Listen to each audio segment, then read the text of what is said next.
Bueno, José Miguel, estamos una vez más en lista de espera, este improbable podcast. Yo te cuento una cosa, hoy me puse camisa, porque hoy tenemos a una autoridad. ¿Te das cuenta de eso, no? De a lo que ha llegado este podcast.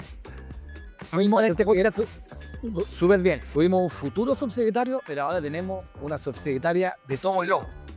Así es, hoy en día estamos con Andrea Albagli, subsecretaria de Salud Pública, psicóloga, magíster en Salud Pública de la Universidad de Toronto, magíster en Epidemiología de la Universidad Católica. Bienvenida, Andrea, un gusto que estés acá. Muchas gracias a ustedes por la invitación. La verdad que encantada de estar en su podcast. Bueno, el motivo de esta invitación, bueno, son varios. Como nunca, la agenda de salud ha estado, pero al tope de la contingencia, trending topic. Yo creo que hace tiempo que la agenda no estaba tan compleja. Y bueno, hay un tema que la semana pasada fueron dos, ¿no? Uno, esta situación con la merma de vacunas, es decir, vacunas que en el fondo digamos, vamos a entrar al detalle de eso, pero que no se pudieron utilizar. Y también un informe de Contraloría que detectó eh, que había vacunas que se habían administrado supuestamente vencidas. Entonces, queremos un poco profundizar en eso porque sabemos que a veces hay cosas que, digamos, hay que profundizarlas, que hay que entender qué es lo que está detrás de lo que está sucediendo y no caer a veces como mucho en, digamos, yo diría, cosas que terminan a veces generando excesiva desconfianza del sistema de vacunación, que a veces son perfectamente explicables y que tienen una racionalidad detrás. Entonces, explícanos un poco, Andrea, ¿qué es lo que pasó? O sea, ¿es tan así? ¿Está la escoba del programa de vacunación? ¿O hay otra cosa en esto? Mira, yo la verdad que agradezco un montón que tengamos, de hecho, la distancia para conversar de esto, porque concuerdo contigo, 100%, Juan Carlos, que hay un montón, nos pasa sobre todo en salud, que hay ciertas cosas que con gran facilidad pueden generar una sensación o como una impresión escandalosa. Sobre todo cuando hay grandes cifras involucradas, entonces que con facilidad puede generar desconfianza y esa desconfianza tiene repercusiones que son importantes. Así que estos dos temas que tú introduces, tanto el informe de la Contraloría General de la República relacionada a las vacunas COVID-19, como en la situación de las vacunas de influenza, ambas cosas tienen explicaciones técnicas detrás y que de hecho también tienen antecedentes importantes de años previos en que ocurrieron o ocurrió una situación similar. Y esta referencia que hago a años previos lo hago porque creo que cuando analizamos la política pública, y en esto todos quienes nos dedicamos a la salud pública, yo creo que vamos a estar de acuerdo, que es importante hacer una visión en perspectiva. No, uno no saca nada haciendo un análisis de una situación o entender una situación mirando solamente ese punto específico en la historia, porque muchas veces aquellas cosas se explican por patrones eh, que están detrás y que por ende la respuesta y la solución requiere que se entienda de esa manera. A ver, desglosemos los problemas. Un problema era el informe de Contraloría que dijo, mira, en resumen, y lo que al menos se transmitió es, acá hay vacunas que parecieran haberse administrado vencidas, porque está el lote de vencimiento y, digamos, se administraron después de esa fecha. ¿Qué hay de cierto en eso? ¿Qué sucede ahí? Ya, este informe que hace la Contraloría, esto es interesante porque hay dos informes que la Contraloría hace sobre el mismo tema en dos periodos distintos. Es decir, analiza la administración de las vacunas COVID-19 en un primer informe en que mira el periodo del 2021, solamente el año 2021. Y luego reitera ese análisis, pero englobando los años 2022 y 2023. Y este mismo hallazgo de la administración de dosis supuestamente vencidas está en los dos informes. Es decir, esto es lo que ocurrió el 2021, ocurrió el 2022 y el 2023. El 2021, en la muestra que se hizo, que de hecho fue solamente la región metropolitana, se encontró este error de registro y de hecho por eso quiero hacer hincapié en esto. Voy a explicar por qué a lo que apuntan los grandes números del informe de la Contraloría es un error de registro y no un error de administración. En el año 2021 se encontraron un total de 241.000 registros de dosis administradas supuestamente vencidas, solamente en el año 2021. Luego, el informe ya analiza el año 2022 y 2023, esos 2 años, en todo el país, en todo Chile, encuentra estos 18.000. Entonces acá hay tres puntos como que yo quiero destacar primero que todo. Lo primero es que ambas cifras, cuando uno lo pone sobre el universo total de vacunas administradas, que ya son más de 60 millones, 65 millones de hecho, es marginal. Ambas cifras, si tú pones como ese número que yo te di y lo pones sobre la muestra total analizada por ambos informes, no supera el 0,1%.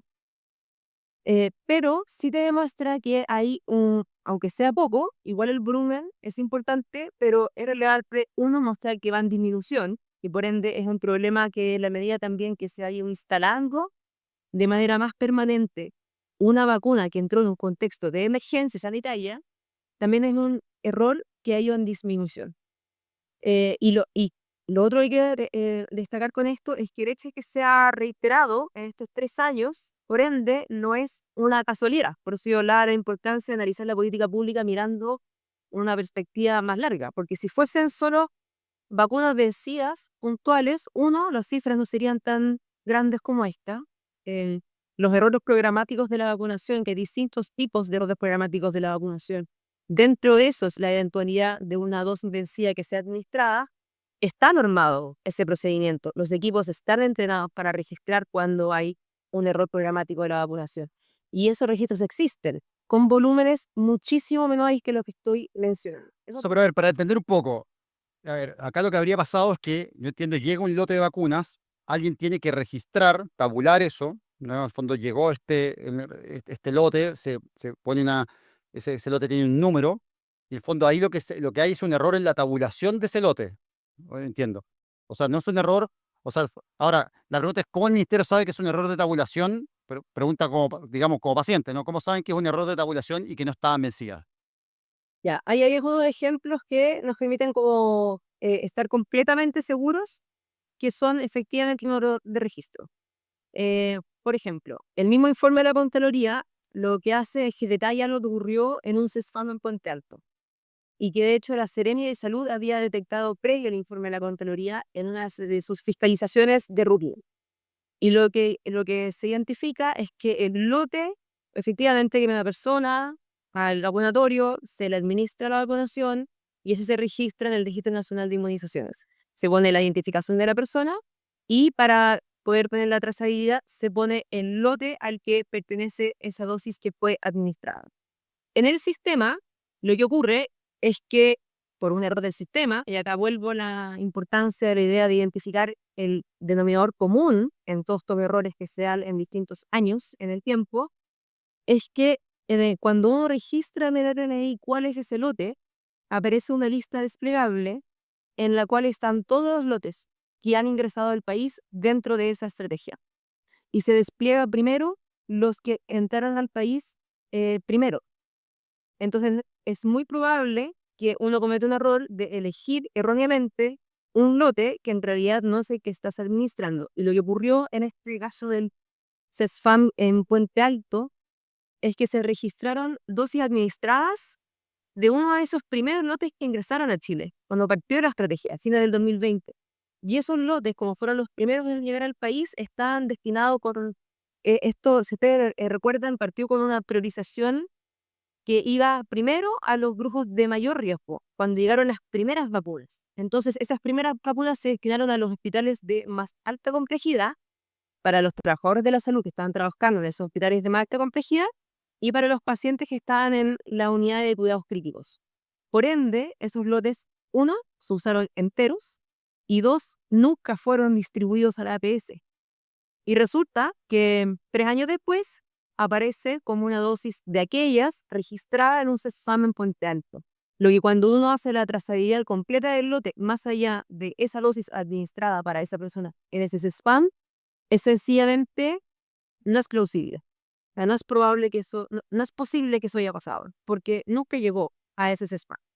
Y eso nos pasa, eso explica al menos 3.000 dosis que están en esa situación, en ese sistema en particular. De hecho, la Sereni hizo un sumario, levantó multas a la corporación municipal por este error de registros masivo que se dio en ese centro asistencial. Entonces, acá estamos hablando de que hay una digitación manual a nivel local, en un contexto de emergencia, con una alta demanda de la vacunación, que es lo que estaría explicando entonces al menos el gran volumen que encuentra en este informe, tanto como en el informe anterior, la Contraloría, la Contraloría General.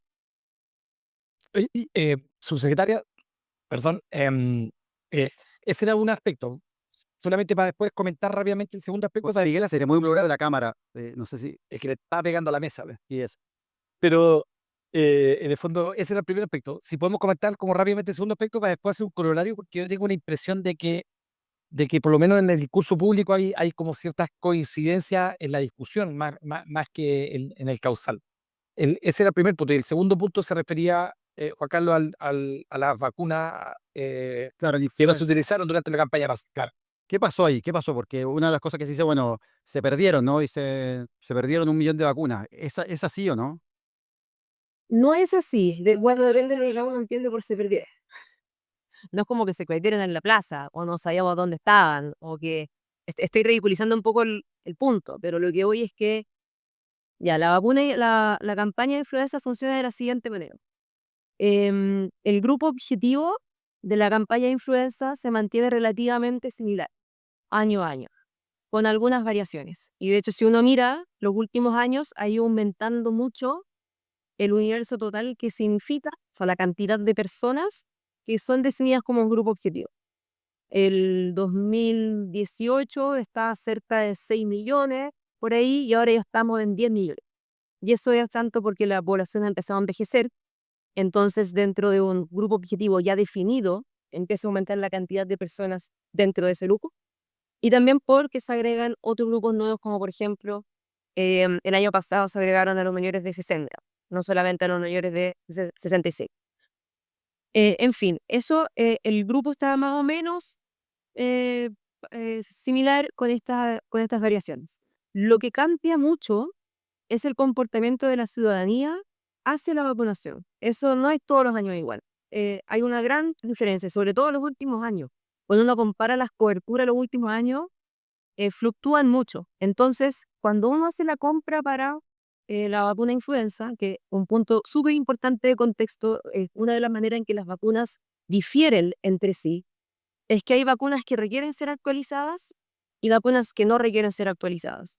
La vacuna de influenza requiere ser actualizada todos los años, porque la cepa cambia todos los años. Por ende, cuando tú preparas la campaña del año siguiente, haces la licitación en noviembre del año previo.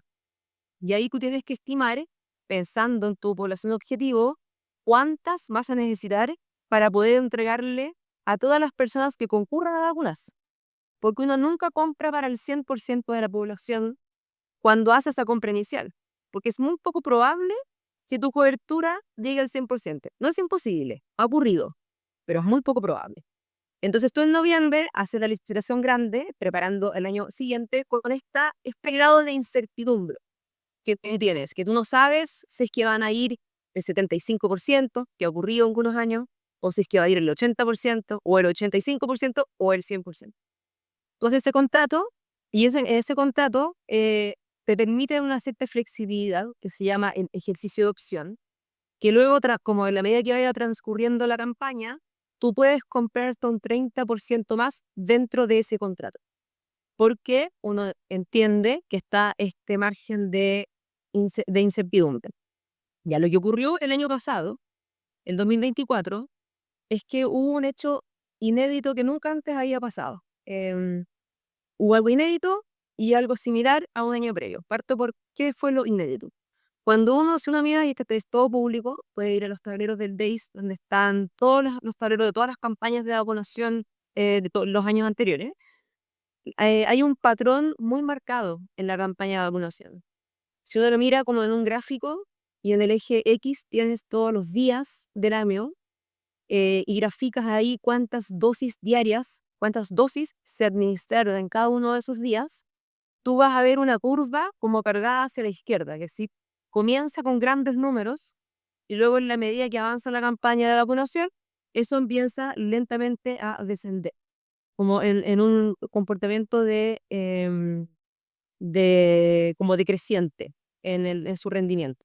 Y eso tiene toda lógica, porque cada vez tienes menos personas que vacunar en la medida que tu campaña ha avanzado, y también porque usualmente se van a vacunar primero las personas que tienen mayor como disponibilidad a vacunarse y las personas más reticentes es más difícil llegar a esas personas con la campaña de vacunación. Todos los años se ve exactamente el mismo comportamiento y eso de alguna manera te permite estimar si es que vas a necesitar comprar más o no. Lo que ocurrió el año pasado es que hubo un momento, y yo creo que ustedes van a recordar, que fue muy de alta connotación pública, que fallecieron niños pequeños en la región de Ñuble. Mm. En ese momento, cuando esto ocurrió, se pensó que era de influenza, porque fallecieron con influenza, pero posteriormente logramos identificar, gracias a la vigilancia de laboratorio del ISP, que habían muerto con infección de Streptococcus pyogenes. Para comillas, la tendencia de la circulación de Streptococcus pyogenes en los últimos 10 años, en mayo del año pasado, se dispara en cifras nunca antes vistas en la última década. Y lo que ¿Y qué gatilló eso? ¿Qué impacto tuvo eso? ¿Cómo se relaciona eso con la demanda por vacuna por influenza? Y se relaciona porque se relaciona. Claro, ahí va a explicar, pero es bien claro por qué se relaciona. Perdón. por primera vez me ocurrió que no había ocurrido nunca antes, es que de un día a otro se duplicó la demanda por las vacunas. Y hubo una segunda curva más alta que la primera de la demanda de la vacunación en mayo. O sea, igual ya había avanzado el año o la campaña. Y por ende, ahí dijimos, bueno, evidentemente tenemos que ir a comprar. Pero fue tan rápido lo que aumentó la demanda que cuando hicimos la consulta para poder hacer este ejercicio de opción, igual el laboratorio te da un tiempo porque tiene que elaborar las vacunas. Porque en ese periodo del año ya están elaborando las vacunas para el año previo, ¿no? Entonces dijeron, sí, ustedes pueden comprar la ejercicio de opción, pero nos vamos a demorar, no sé, 6 semanas en entregarlo. Y a ese ritmo no hubiéramos tenido la posibilidad de mantenerse esa demanda, de efectivamente poder responder al total de la demanda de la ciudadanía. Entonces hicimos un trato directo para poder asegurar el resultado más importante de la autoridad sanitaria, que asegurarle que a nadie le falta una vacuna. Y por ende, hicimos esta compra adicional em, y ahí hicimos proyecciones en ese momento, proyecciones estadísticas, que con ese evento tan impredecible, evidentemente el resultado que tuvimos fueron de una incertidumbre enorme. Entonces había proyecciones que demostraban que se podían llegar a vacunarse, no sé, 14 millones de personas, otras 10 millones de personas y otras 8 millones. O sea, había una gran incertidumbre. Evidentemente el máximo es nuestro 100% de la población objetivo, que en ese momento eran como 9.600.000 personas, hoy día es un poquito más. Em, y lo otro importante es que en ese momento, como los laboratorios se están produciendo para el hemisferio norte, es tu última opción para comprar. ¿No puedes saber si entiendo? O sea, en un contexto de incertidumbre habría pasado un poco que el ministerio tiró el tejo un poco pasado, quizás que compró más vacunas de las que efectivamente se usaron pensando que la demanda iba a ser mayor. Eh, Por un fenómeno, no podíamos comprar, si yo hubiera podido como escoger comprar 500.000 ahora y veamos cómo avanza el ritmo y luego compremos más si que se necesita, eso tendría todo el sentido del mundo. Pero el mercado no funciona de esa manera. Por ende, es tu última chance. Y ahí la decisión difícil de tomar es, bueno, si es que hay tanta incertidumbre en cuál va a ser la demanda, ¿cuál es el problema que yo como autoridad prefiero tener? Prefiero que mi problema sea que yo no tenga la capacidad de garantizarle a cada persona que tiene derecho su vacunación, o prefiero tener el problema de enfrentarme que al final de la campaña no se utilizaron esas dosis porque no se alcanzó al 100% de la cobertura, cosa que ocurrió el 2020. El 2020, del contexto de la pandemia, se vacunó incluso más del 100% de la población. Y lo que le ocurrió el 2021 es que cuando compraron para el 2021, asumieron que el comportamiento iba a ser igual que el de 2020 y tuvieron una merma de 1.600.000 dosis. O sea, efectivamente se vacunaron más personas, pero igual se perdieron vacunas porque el fondo se sobreestimó excesivamente, por así decirlo, en un contexto de incertidumbre. ¿Se me explico bien? Incertidumbre, asumimos el escenario de mayor demanda, que era un escenario plausible según los modelos matemáticos que teníamos frente a nosotros en ese momento, y que también era un escenario plausible pensando en lo que había ocurrido en otro año de emergencia previamente. Entonces, nuestro primer objetivo es garantizarle a las personas su vacuna y por eso que adquirimos para el 100% de la población. Y lo que pasó es que se vacunó el 85% de la población y el otro porcentaje no se vacunó y como esa vacuna no puede ser utilizada al año siguiente porque cambia la cepa, es que se deja de usar la vacuna. Entonces, volviendo a la idea de mirando la historia para atrás, el 2021 ocurrió lo mismo, porque la autoridad sanitaria del 2021 tomó la misma decisión, garantizar que a nadie le falte. Y esa es una decisión que yo defendería absolutamente. Creo que hicieron lo correcto. Tomaron también la decisión correcta. Y creo que en el contexto de incertidumbre, el rol de la autoridad sanitaria es siempre apuntar o guiarse por el principio precautorio. Y en un contexto de circulación de Streptococcus pyogenes, como no habíamos visto en los últimos 10 años, con un aumento en la demanda de esta magnitud, que tampoco nadie podía haberlo predecido, tampoco había cómo asegurar cómo iba a seguir después la demanda. Ahora se entiende. José Miguel, tú querías comentar algo al respecto. Sí, quería comentar algo, sí, porque quiero hacer un comentario que efectivamente la campaña, y esto era para hacer un comentario reciente a lo que me preguntabas tú antes, la campaña de influenza es, es, es, eh, es súper cambiante dependiendo del año, y eso y depende de muchos factores externos, ¿ya? Y si de hecho nos vamos a la era pre-pandemia, o sea, del año 2019 para atrás, si entre más violenta era en el hemisferio norte la temporada anterior y los medios de comunicación comunicaban eso, había una relación directa en la cobertura de vacunación. Cuando, no me acuerdo si fue el año 2018 o el mismo, creo que el mismo del año 2019, que justo la temporada anterior había quedado la escoba en Estados Unidos y en el hemisferio norte con la influenza y los medios de comunicación le dieron como acá. Ese año la cobertura alcanzó un 90%, y una cobertura buenísima. Entonces, quería solamente reafirmar eso que estaba señalando la subsecretaria de que la campaña de influenza es muy, valga la redundancia, me voy a ganar aquí, influenciable de lo externo y principalmente de los medios de comunicación. Y ese efecto se dio muy marcado pre-pandemia y fue algo que... Y con este comentario quiero concadenar mi pregunta, comentario siguiente a la subsecretaria. Yo este año cumplo 20 años médico, trabajé 6 años en atención primaria, ha sido de la salud pública, digamos. Chile, ejemplo mundial de vacuna, no ahora, sino una historia. La primera vacuna se puso en 1810 en el gobierno de José Miguel Carrera contra la viruela. Los primeros programas de vacunación, corrígeme, años 50, 60, ¿no es cierto? Chile, país exitosísimo, o sea, nada que enviarle a ningún país del primer mundo. Probablemente nosotros le damos ejemplo. Y esto, vuelvo a insistir, no es ahora.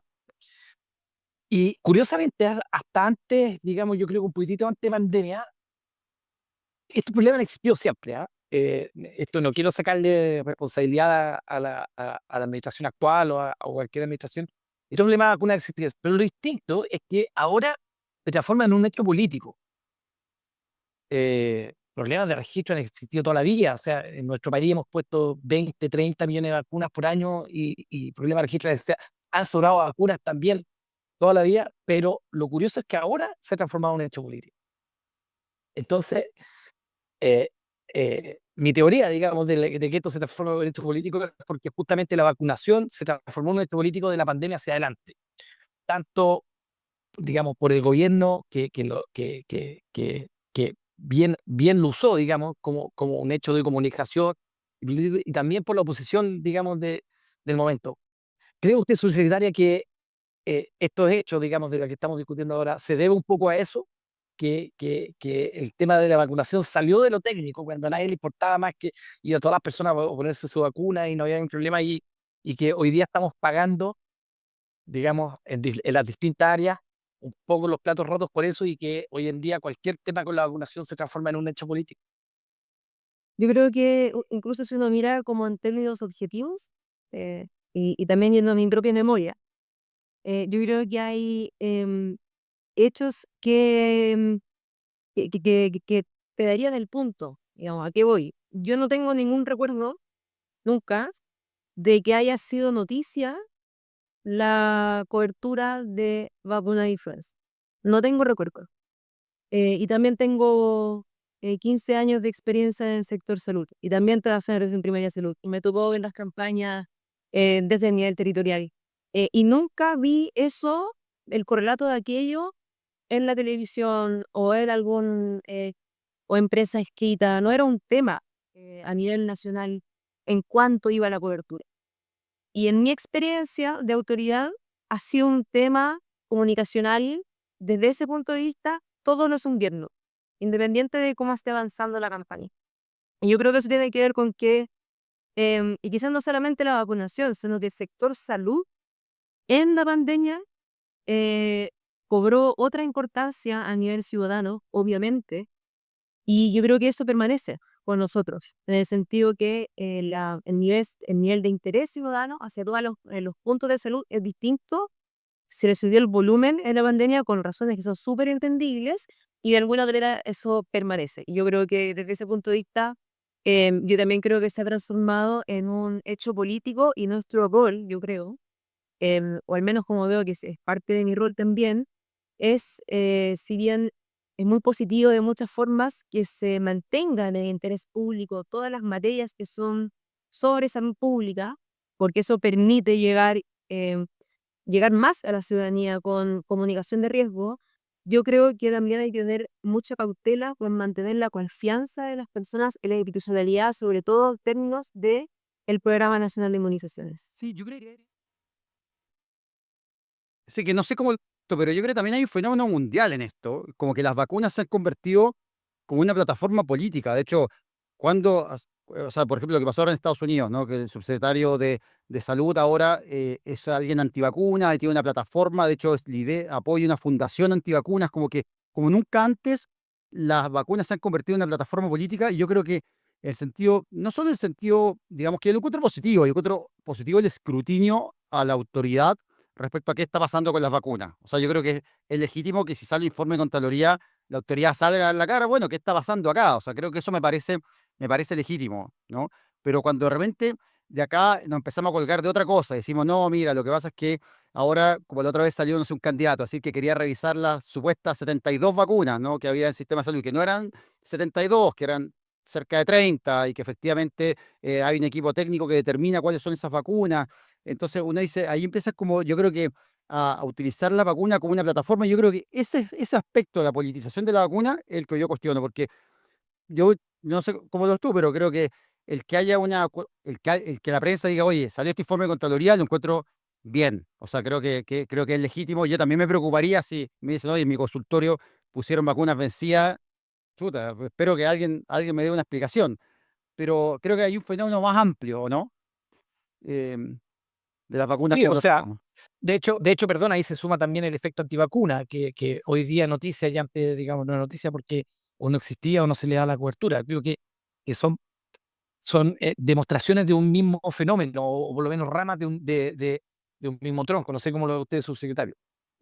Yo comparto plenamente la distinción que hace Juan Carlos, porque yo también creo que es muy positivo que tenga más protagonismo en la discusión pública todo respectivo a salud.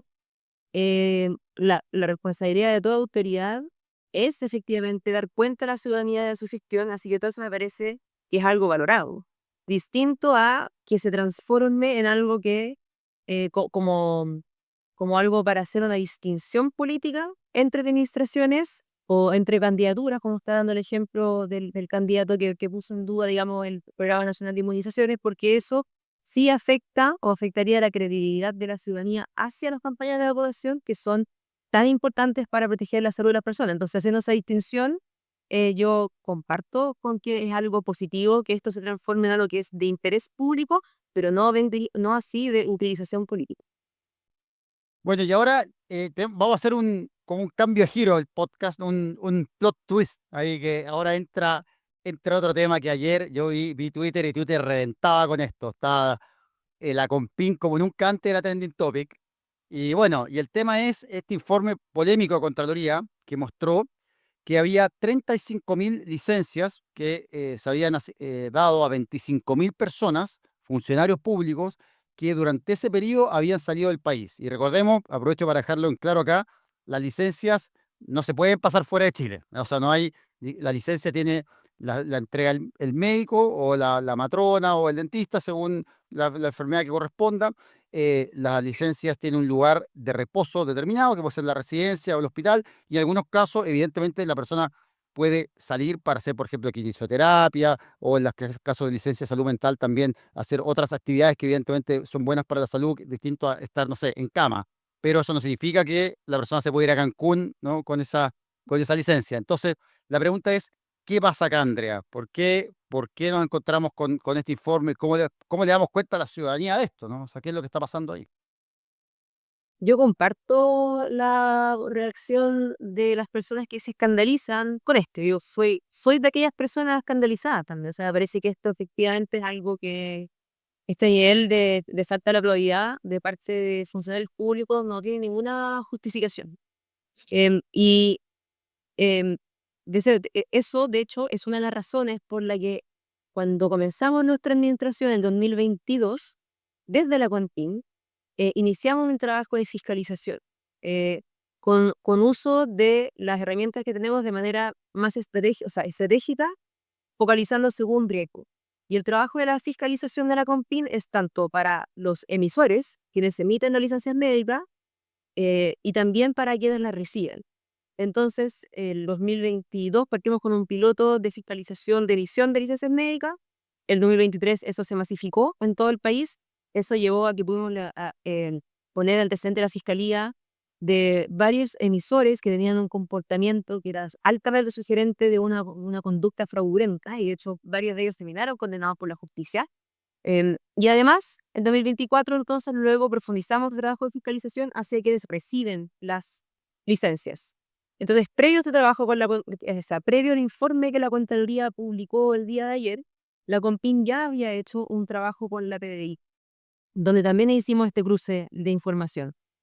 Tomamos la base de datos de las licencias médicas con la base de datos de la PDI de migraciones, e hicimos un cruce priorizando primero las instituciones que sabíamos que tenían más dificultad con esto, particularmente la FUNGI, que es algo que hicimos, por supuesto, en coordinación con las autoridades del Ministerio de Educación, y también con nuestra propia institución, por el Ministerio de Salud, con funcionarios de su Secretaría de Salud Pública, que se involucra a todas las CERELIS, y también de red asistencial.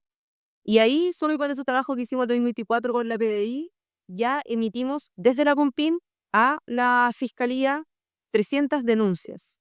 No quiere decir que sean 300 personas, porque hay denuncias que tienen más personas dentro de esa denuncia, por distintas causas, una de ellas las salidas del país. Entonces, este informe de la Contraloría lo que hace es reafirmar efectivamente esta es una mala práctica, que es más común de lo que uno pensaría, y me parece muy bien que se avance de manera decidida, así como lo ha estado haciendo hasta ahora la Sociedad de la CONPIN, porque es todo lo que efectivamente, obviamente, tenemos que resolver de manera más sostenida. O sea, esto se había hecho antes, previamente, este tipo de fiscalización TASKI. Entonces, además, la CONPIN ya está elaborando y está muy avanzado un convenio con la PDI para poder hacer estos cruces de manera más masiva y de manera más sistemática, cosa que no se genere este tipo de mala práctica tan habitual, porque también los funcionarios cualquier trabajador tenga conocimiento que está siendo y seguirá siendo fiscalizado por conductas de este tipo.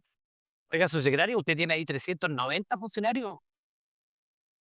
Sí, efectivamente, y por eso que también partimos por la Subsecretaría de Salud Pública. La Subsecretaría de Salud Pública son cerca de 5.000 funcionarios, tomando a toda la Seremi de Salud. Es una institución muy grande, que emplea a todas estas personas, pero también por lo mismo es que el 2024 comenzamos con nosotros mismos, hay que empezar por casa. Y por eso es que hicimos este análisis y ya hemos desvinculado a 4 personas de la Subsecretaría de Salud Pública a causa de... Las desvincular y yo, Sí, sí, porque siempre para ir vincular a un funcionario tienes que hacer un proceso administrativo. Por ende, esta ya hallazgo reciente de la Contraloría General de la República tienen que ahora comenzar con el proceso de los sumarios administrativos a todos quienes están involucrados. Pero dado que nosotros habíamos empezado esto antes, el 2024, y teníamos ya un trabajo avanzado, ya habíamos identificado dentro de nuestra propia muestra quienes en la subsecretaría habían cometido estos actos, o sea, que son contra la probidad funcionaria, y por eso es que ya estamos avanzando con los sumarios. 4 de ellos concluyeron en la destitución de los funcionarios. Oye, yo tengo una opinión, dirá por redes sociales, por Twitter, una opinión, digamos, un poco distinta a la masa. Dije, al final no la tiré porque me van a hacer pebre. En Chile, ¿cuántos funcionarios públicos hay? Juan Carlos, tú cachai, ¿no? No, no me sé la cifra, pero tú apuntas como por el porcentaje, dice, ¿no? De cuántas son los casos. O sea, en Chile deben haber, qué sé yo, 2 millones de funcionarios públicos. Si no, Creo que son como 800.000. ¿cómo? Creo que son como 800.000. Esa es la cifra que... Pero en salud hay 400.000. En total deben ser entre 1,5 millones, 2 millones de funcionarios públicos. eh, por 25.000, digamos. Y del total de licencias de funcionarios públicos debe ser, no sé, varios cientos de miles. Entonces, lo que yo quería decir un poco es que también se vio como parte de la barra, digamos, de redes sociales, como una condena al funcionario público, que esto es una demostración más, digamos, de lo flojo y en verdad, claro, es escandaloso, digamos, y aunque sea una persona es súper grave, digamos. No, yo creo que no hay duda en eso. Pero también hay que poner las cosas como en su justa medida. Así como hablábamos de 18.000 vacunas dentro de 30 millones, digamos, acá son 25.000 gallos dentro de un contexto que probablemente... José Miguel, mira, un poco para poner el número a lo que tú estás diciendo, que- las licencias investigadas fueron 5 millones de licencias. Entonces, efectivamente, 35.000 licencias es un porcentaje bajo, es verdad eso, son 1,6. Ahora, ojo, que en No, recursos, sí, en recursos eso es mucha plata, porque cuando uno no, por dice, eso, mira, dice un cálculo al ojo, así, incluso considerando el sueldo mínimo, la cifra fácil podría escalar a unos 10.000 millones de pesos, y si consideramos un sueldo promedio, no sé, de 1 millón, sería alrededor de 20.000 millones potencial de fraude creado en esto. Pero ojo, y un detalle más, que estas son las personas que viajaron, porque eso no significa que todas las otras licencias son todas licencias, no, está digamos, bien, no fraudulentas, porque sí, eso, de está bien, hecho, por eso. hay evidencia de que en el fondo que hay harta licencia fraudulenta, pero por eso, No, entonces, por eso está bien, pero quiero poner un contexto, ¿no? sí, sí. Y un poco también o sea, en defensa, digamos, del funcionario público, ¿ah? Que en el fondo esto es un porcentaje extremadamente bajo, digamos, del total de funcionarios públicos y no por este un grupo pequeño como de Copelo, tenemos que estigmatizar, digamos, a todos los funcionarios públicos, ¿ya? Entonces, o sea, un poco quería hacer a mí me gusta poner estos contextos numéricos porque hoy en día aprendí la radio en la mañana y estaban todos, cambiar de radio, estaban todos 25.000 funcionarios y esto demuestra cómo los gallos están detrás del mostrador y no quieren ir atrás. No, o sea, esto efectivamente es un porcentaje muy pequeño, digamos, del total de funcionarios que creo que efectivamente es muy importante eh, que todas las ramas públicas, digamos, asusados por Contraloría, puedan hacer este tipo de ejercicio. Probablemente si hay otro tipo de ejercicio también saldrían más también, pero efectivamente en numérica, en recursos muchísimo y por eso hay que hacerlo, digamos, pero numéricamente para el total de funcionarios públicos es un Claro, mundo yo verde. creo, yo creo que también, yo creo que también lo que genera polémica es que algunos casos son bien alevosos, ¿no? Porque hay uno que, por Mm. ejemplo, había 170 personas que salieron 17 veces del país, o sea, 17 veces. O sea, acá dice unos tipos que ya esto es una rutina, ¿no? O sea, como que yo creo que se toman, no sé, como una semana libre al mes mínimo, así. Ojo, cuando uno va a ver los números también hay actos de Arica, y Arica tenéis también al lado, ¿cachai? O sea, tú salías, no es lo mismo que te fuiste a Playa del Carmen, ¿cachai? No, de mierda, pero ojo que Estoy defendiendo, sí estoy defendiendo, pero estoy defendiendo, pero claro, pero ahí hay que ir uno a la desmenuzar esto, digamos, ¿ah? sí, sí. Y ver un poco de qué se trata.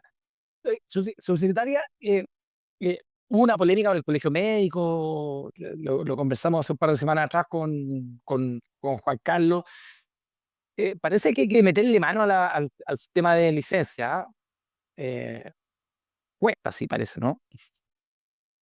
¿En cuál sentido? Porque en la conversación que tuvimos con el colegio médico tiene que ver con este trabajo de la fiscalización, que por ende, según, y que de hecho estaba una mesa de trabajo que teníamos con el colegio médico, hemos tenido varias reuniones al respecto y lo seguiremos haciendo, y la conversación ahí es sobre cómo hacer este procedimiento de la fiscalización de un modo que sea que sea efectivo, que logre su objetivo de poder identificar el mal uso de este derecho de la seguridad social, pero que se haga de un modo que efectivamente para los emisores también les permita responder a tiempo con la exigencia que se le está poniendo el trabajo de fiscalización. De hecho, uno de los cambios importantes que viene ahora, siendo el tema de las licencias médicas tan importante, y sobre todo el mal uso, porque acá estamos hablando de cuáles son los funcionarios que estando con licencia salieron del país. Pero efectivamente hay otros tipos de mal uso. Hay licencias médicas que se compran, se venden, incluso si que eso no implica que haya un viaje asociado. Y de hecho uno de los hallazgos que también encontró la ROMPIL en el trabajo de fiscalización a quien recibe y usa la licencia médica es que en algunos casos que tienen doble empleador. Entonces tiene un empleador con quien tiene una licencia médica y por otro lado tiene otro empleador por donde recibe un segundo sueldo. Entonces también está ese mal uso. Y todo esto lo estamos fiscalizando porque cuando uno piensa en todo el costo que significa las licencias médicas para el sector, es como un 20% del gasto de salud se da a licencias médicas. Por supuesto que no es la cifra del mal uso, es la cifra total de lo que significa el seguro de incapacidad laboral.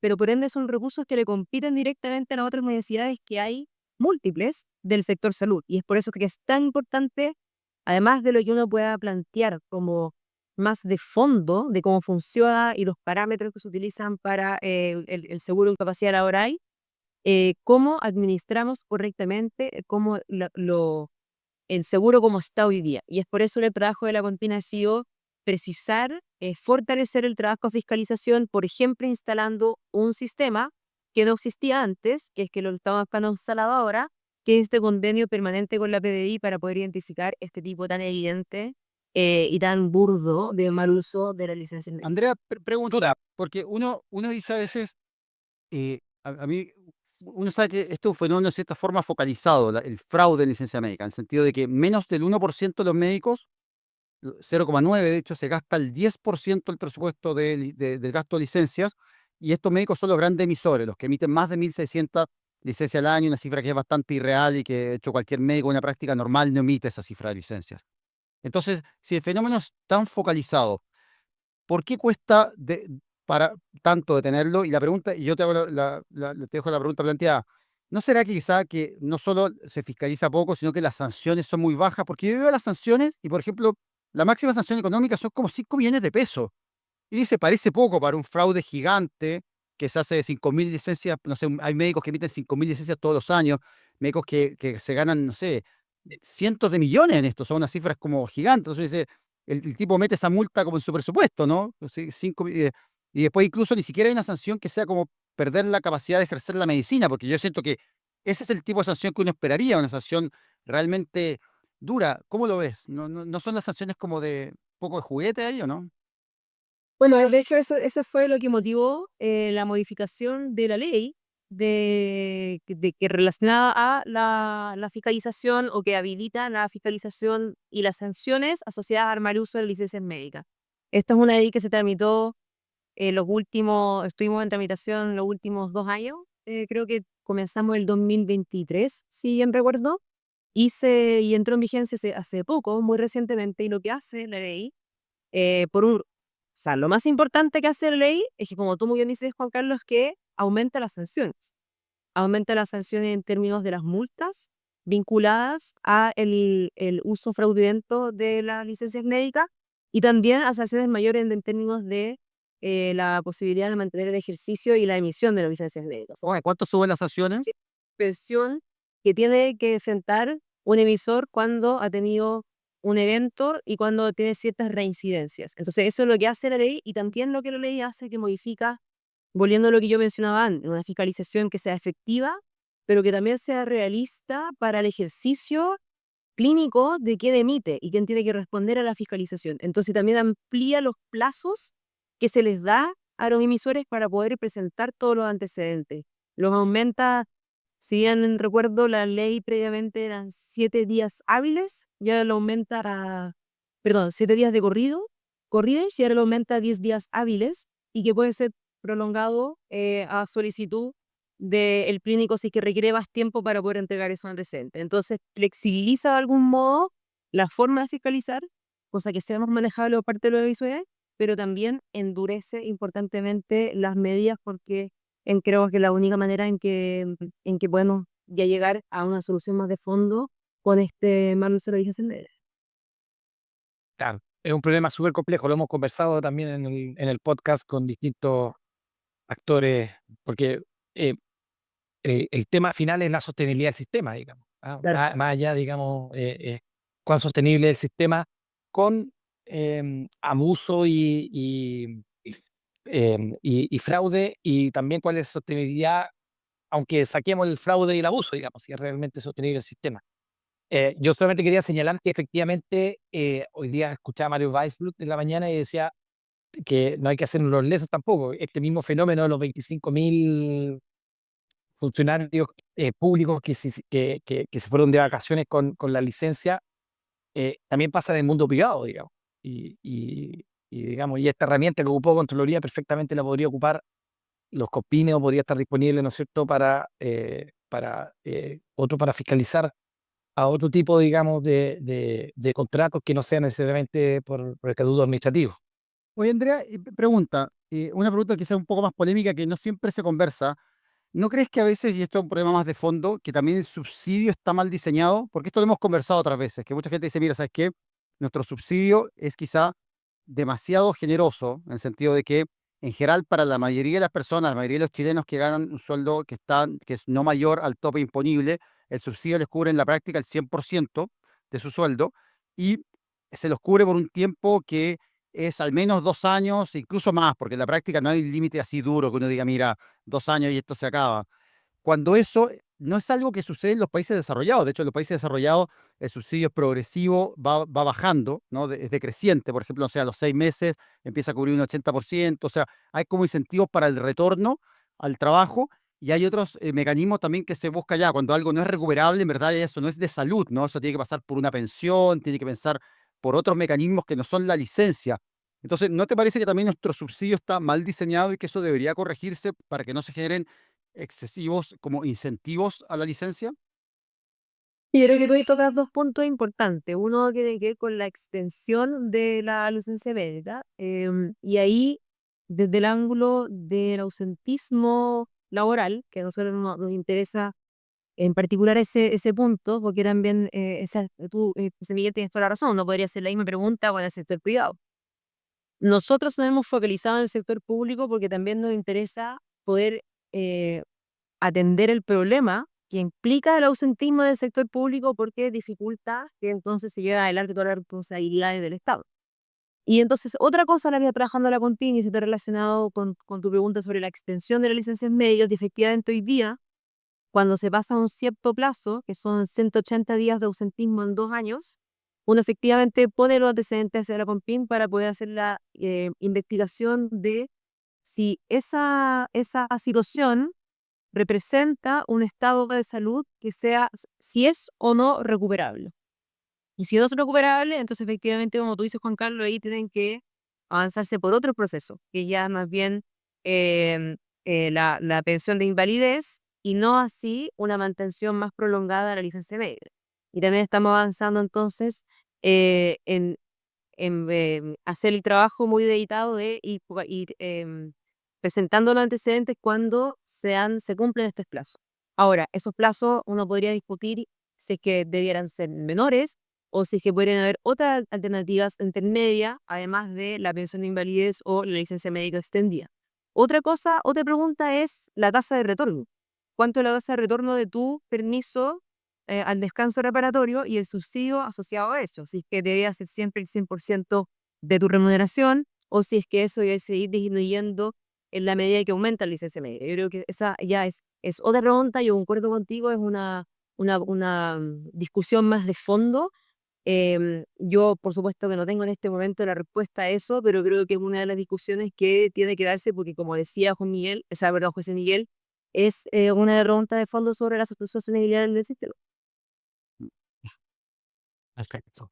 José Miguel, no sé si alguna pregunta que No, no, estamos... creo que, o sea, yo vuelvo a decir, creo que para cualquier gobierno, digamos, no, es muy difícil echarle mano al sistema de licencia. Es un sistema que es un modelo que es súper complicado, que la gente en general lo va a ver como pérdida de beneficio, por decir de alguna forma, porque pensar en la sostenibilidad del sistema como el objetivo final no necesariamente va a ir como en la misma concordancia de los intereses de las personas que muchas veces los gobiernos intentan. Claro, yo creo que hay dos temas. Uno, que efectivamente el subsidio puede que sea excesivamente generoso en algunos aspectos comparado incluso con países desarrollados, pero creo que eso es lo más políticamente complejo de cambiar. Entonces, yo pienso que lo más políticamente sensato es optimizar todo lo que tenga que ver con fiscalización, con sanciones, porque ahí yo creo que es inevitable pensar que hay un consenso mayor, ¿no? O sea, que quién se va a oponer a que haya, digamos, mayores sanciones para esto. Bueno, estamos terminando, José Miguel. Yo solo quería comentar, para cerrar, aprovechando que está la subsecretaria acá, que entró en vigencia la ley de vaping, ¿no? De vapeo, que homologó el vapeo al consumo digamos, los productos del tabaco. Yo unos comentarios muy cortitos de esto. La ley creo que tiene algunos aspectos positivos, que va a haber, digamos, imágenes que permiten, en el fondo, que exponen los daños de vapear para la salud. Creo que tiene, digamos, restringe, lo establece claramente que esto es un producto para mayores de edad. Creo que algunos aspectos negativos, que no se prohibió completamente la publicidad, que es lo que uno habría esperado. Así que, bueno, dejo ese último. Ya hemos hablado muchos temas con la subsecretaria, no la quiero agotar más, pero creo que era importante mencionar, porque creo que la ley de todas formas es un avance y me parece positivo. Sí, agradezco tu comentario. Para nosotros esto es un avance súper importante, y también comparto con que es una ley que puede ser perfectible y que hay cosas que podrían haber implicado regulaciones más drásticas hacia el vapeo, que quizás, bueno, eso va a ser parte de las discusiones legislativas a futuro. Las leyes siempre también están en constante evaluación y en modificación. Y desde ese punto de vista yo concuerdo contigo que hay elementos de la ley que podría haber sido, que podría efectivamente haber sido mejores, en tanto establezcan más y una mayor regulación. Dicho eso, lo positivo es que hoy día está regulado algo que antes no tenía ninguna regulación, y además de los contenidos específicos que tiene la ley, yo creo que una de las cosas muy potentes que tiene es que la ley, además de establecer regulaciones específicas, también comunica algo muy claro. Y yo creo que lo que establece acá es que viene a, yo creo que cuestionar lo que está instalado a nivel ciudadano, que es esta falsa percepción de seguridad de vapeo. Entonces yo creo que, así como ya a cualquier persona que tú le preguntes si es que fumar hace mal, no hay nadie que te vaya a responder que fumar no hace mal. Eso es algo que la gente lo tiene muy claro. Que fuma o no ya es otra cosa. Pero todo el mundo sabe que fumar hace mal. Pero yo hoy día, de verdad, las personas no todas saben que vapear hace mal. No, y dice, ojo, que el vapeo es una epidemia. El segmento 14 a 15 años, los adolescentes vapean más de lo que fuman, ¿no? Entonces, es todo un tema. Eso, subsecretaria, última cosa. ¿Cuándo el GES para dejar de fumar? Esa es la batalla de mi vida, esa. ¿Cuándo sale eso? Entonces nos dice, Pero ¿se puede? ¿Hay algo ahí o no? puedo decir Te viene para el. toda su percepción de la importancia de que existan medidas, de hecho, o sea, perdón, para no personalizarlo, parte del convenio marco implica, o lo que mandata a los países es a que tengan algún tipo de oferta para la cesación de algo que es una adicción. Así que esto en realidad es una exigencia internacional y también una exigencia nacional, que es parte de la ley del cáncer, que creo que se me por el artículo 5 de la ley del cáncer. Claro.